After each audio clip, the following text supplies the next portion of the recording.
Here is a 400-word introduction. Following your instructions, most people spend their lives worrying about what others think of them. They plan their words carefully, hide their weaknesses, and shape their personalities to fit into social expectations.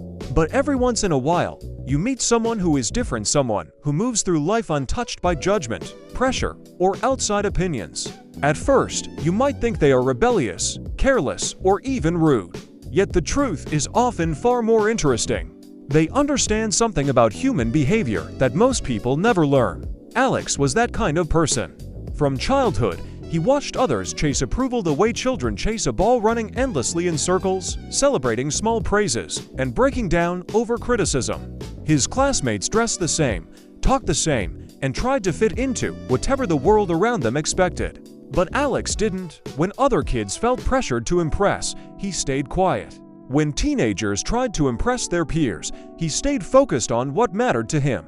Many thought he was stubborn or aloof, but he simply wasn't controlled by the fear of judgment. As he grew older, his mindset became even more clear. In college, while everyone worried about grades, image, and social status, Alex spent his time building skills and pursuing goals that others thought were unrealistic. When someone told him that his ideas were strange, he nodded respectfully and continued anyway. When people laughed at his plans, he wasn't shaken. It wasn't that he didn't hear them, he just didn't give their opinions power. But what made Alex different wasn't confidence or arrogance. It was something deeper. He understood the psychology behind why people crave approval. He saw that fear of judgment was one of the strongest forces shaping human behavior. People changed their dreams, avoided risks, and even altered their personalities just to avoid criticism. Alex refused to live that way. He believed that letting the world decide your value meant you would never truly be free. Some admired him, others disliked him, but everyone wondered the same thing. How can someone live so boldly without caring what others think? Was it natural, learned, or something else entirely? That question would only be answered through the events that followed, events that would test Alex's mindset, push him into difficult situations, and reveal why some people truly do not depend on anyone's approval. And as his story unfolds, one thing becomes clear. Once you stop living for others, everything in life begins to change. Alex didn't become this way overnight. His ability to ignore outside judgment came from a long chain of experiences that shaped him without anyone noticing. Growing up, he wasn't the loudest or the strongest kid in the room. He wasn't the type who tried to win attention or be the center of every conversation. Instead, he spent a lot of time observing. He watched how easily people changed when someone else commented on their appearance, decisions, or future. One small opinion could shift a person's entire mindset. Alex found it strange how someone could feel confident in the morning, but completely defeated by a single remark before noon. This quiet observation of everyday human behavior became his informal education in psychology long before he even knew the meaning of the word. His home wasn't strict, but it was honest. His parents never pushed him to impress others. They encouraged him to think, decide, and understand himself. However, they also warned him that the world wouldn't be so patient. At school, teachers often told him he should participate more, speak up, and try to be like other successful students. But Alex wasn't interested in performing. He was more interested in noticing the invisible patterns most people ignored. Why did so many students fear raising their hand? Why did people retreat when others laughed? Why did approval feel like oxygen to some but not to others? These questions stayed with him as life moved forward.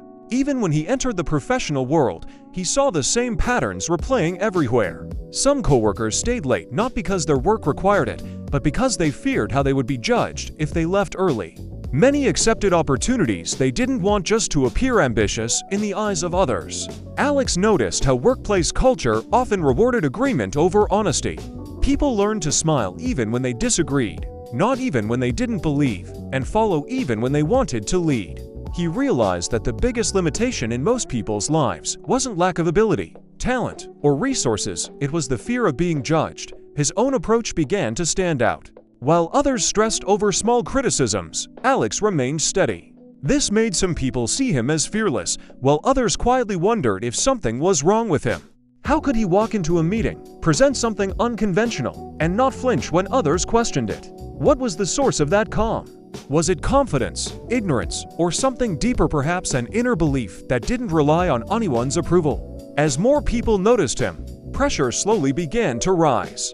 Attention grew around his choices, his attitude, and the results he produced. Yet Alex could sense that something bigger was coming, something that would challenge everything he believed about living free from others' opinions. The world was about to test him, and this time, silence and observation might not be enough. The turning point began quietly, almost unnoticed, like most major changes in life. Alex's company had been planning a large project, something that would shape the direction of the business for years. Many departments were involved, and ideas were flying from every corner of the building.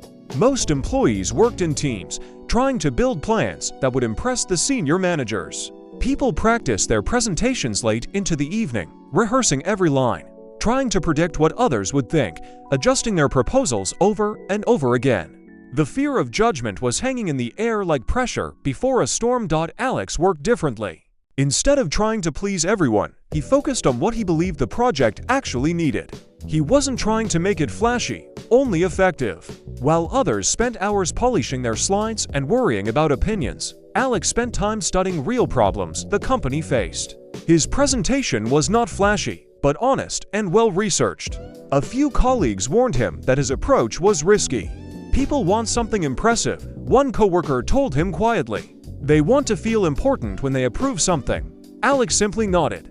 He understood their point, but did not feel the need to change his work just to avoid criticism. The day of the presentations came, and everyone gathered in the conference room.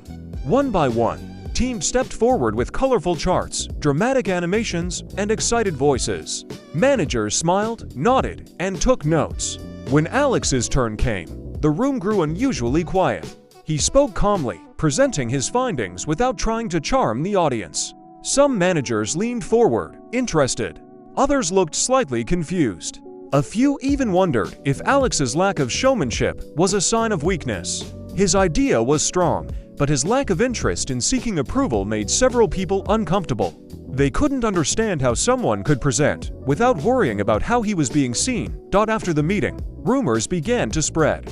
Some coworkers admired his confidence. Others felt threatened by it. A few even started whispering that Alex was too independent, that he didn't know how to be part of the team.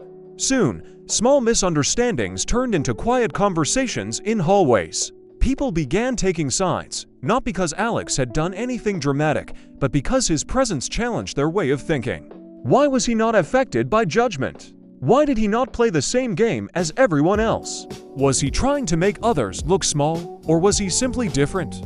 Alex could sense the shift. His calmness, once ignored, now made him stand out in a room full of anxious, approval-driven minds. Whether he liked it or not, a conflict was forming, one that would soon grow larger than a single meeting.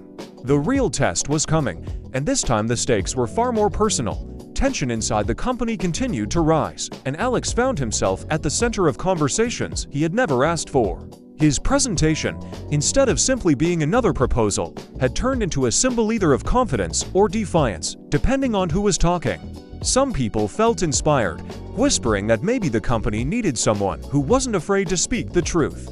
Others believed Alex was stepping outside the unwritten rules that everyone was expected to follow. The split in opinion grew deeper with every passing day, and the atmosphere became heavier, almost electric. Soon, senior management announced that they would hold a final review meeting to determine the direction of the major project. The room was buzzing with anxiety long before the meeting even started. People adjusted their strategies, repolished their slides, and tried to find ways to make their ideas stand out. Many weren't focused on solving problems anymore, they were focused on avoiding the judgment that came with failing in front of everyone. The psychology of fear, social pressure, and approval was playing out in real time. And Alex could see it as clearly as if it were written on the walls. He spent the night before the meeting calmly reviewing his notes. Not because he was nervous, but because he believed the work deserved attention. His mind didn't flutter with thoughts like, "What will they think?" or "What if they don't like it?" Instead, he wondered whether the people making decisions would be able to see past presentation.